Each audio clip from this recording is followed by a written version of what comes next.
Chapter 5. She slept late, owing probably to exhausted nerves. Though usually up and about by 7:30, it was after 9 when the servant woke her. She sprawled half in the bed, half out. The candle, which luckily had extinguished itself in falling, lay upon the carpet. The events of the night came slowly back to her as she watched the servant's face. The girl was white and shaking. "Are you ill, Mum?" Lizzie asked anxiously in a whisper. Then, without waiting for an answer, blurted out what she had really come in to say. "Mr. Thorley, Mum, I can't get into his room. There's no answer." The girl was very frightened. Mr. Thorley invariably had breakfast at 8 o'clock, and was out of the house punctually at 8:45. "Was he ill in the night, perhaps, do you think?" Miss Beak said it was the nearest she could get to asking if the girl had heard the voices. She had admirable control of herself by this time. She got up, still in her dressing gown and slippers. "Not that I know of, Mum," was the reply. "Come," said her mistress firmly, "we'll go in." And they went upstairs together. The bedroom door, as the girl had said, was closed, but the sitting-room was open. Miss Beak led the way. The freshness of the night before lay still in the air, she noticed, though the windows were all closed tightly. There was an exhilarating sharpness, a delightful tang as of open space. She particularly mentions this. On the carpet, as usual, lay the strips of white paper, fastened with small pins, and the silk threads, also as usual, stretched across from lintel to cupboard, from window to bracket.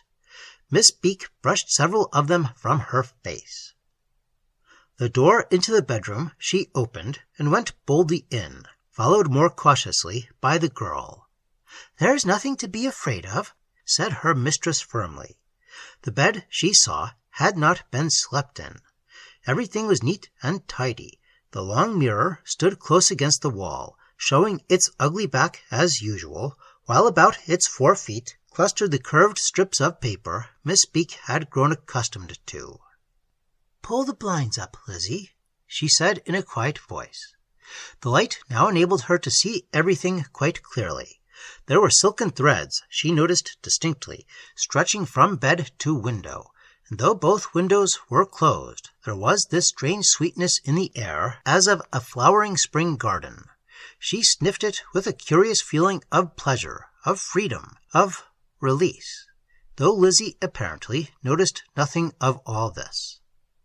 "There's his 'at and mackintosh," the girl whispered in a frightened voice, pointing to the hooks on the door, "and the umbrella in the corner, but I don't see his boots, Mum. They weren't put out to be cleaned." Miss Beak turned and looked at her, voice and manner under full command. "What do you mean?" she asked. "Mr. Thorley ain't gone out, Mum," was the reply in a tremulous tone. At that very moment, a faint, distant cry was audible in a man's voice. "Help! Help!" Immediately after it, a soprano, fainter still, called from what seemed even greater distance, "Help me!" The direction was not ascertainable. It seemed both in the room, yet far away outside, in space above the roofs. A glance at the girl convinced Miss Beak that she had heard nothing. "Mr. Thorley is not here," whispered Miss Beak, one hand upon the brass bed-rail for support. The room was undeniably empty. "Leave everything exactly as it is," ordered her mistress as they went out. Tears stood in her eyes. She lingered a moment on the threshold, but the sounds were not repeated. "Exactly as it is," she repeated, closing the bedroom and then the sitting-room door behind her. She locked the latter, putting the key in her pocket. 2 days later, as Mr. Thorley had not returned, she informed the police. But Mr. Thorley never returned. He had disappeared completely. He left no trace. He was never heard of again, though once he was seen. Yet this is not entirely accurate, perhaps, for he was seen twice in the sense that he was seen by two persons, and though he was not heard of, he was certainly heard. Miss Beak heard his voice from time to time. She heard it in the daytime and at night, calling for help as always, with the same words she had first heard. "Help! Help! Help me!" It sounded very far away, withdrawn into immense distance, the distance ever increasing. Occasionally she heard the boy's voice with it. They called together sometimes. She never heard the soprano voice alone. But the anguish and terror she had first noticed were no longer present. Alarm had gone out of them. It was more like an echo that she heard.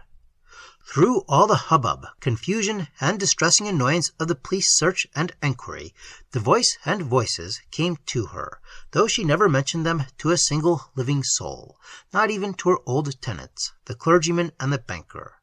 They kept their rooms on, which was about all she could have asked of them.